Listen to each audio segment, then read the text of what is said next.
In today's video, I'm going to teach you how to redo in Canva. If you've ever made a change, hit undo, and then realized you actually like the original edit, this is exactly what you need.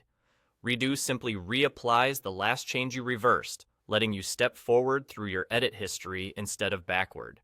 It's a small tool, but it can save you a lot of time and frustration when you're fine-tuning a design. Open your project in Canva and look toward the top left of the editor toolbar. You'll see two curved arrows. The one pointing left is undo, and the one pointing right is redo. To redo, click the curved arrow pointing to the right.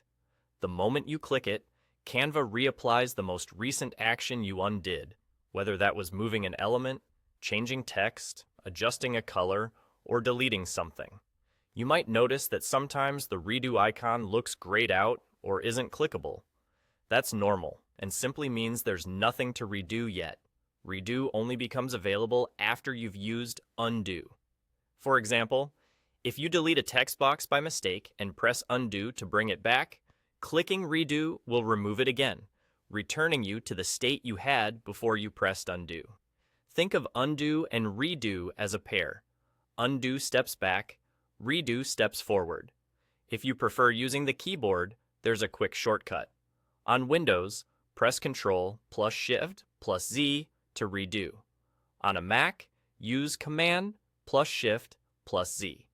Shortcuts are especially handy when you're making a lot of small adjustments and want to move quickly without taking your hands off the keyboard.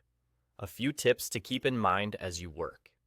If you undo something and then make a different kind of edit right away, the redo option for the earlier action usually clears because you've changed your edit path. So if you think you might want to step forward again, try to redo before making new changes.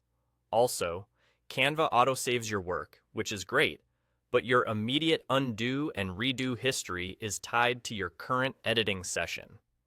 If you refresh the page or open the design in a new window, that short-term history may not carry over exactly the same way. That's really all there is to it. Use the curved arrow pointing right to redo, or press the keyboard shortcut to do it even faster. With this simple tool, you can explore edits confidently, knowing you can move backward and forward through your changes without losing your place. Happy designing!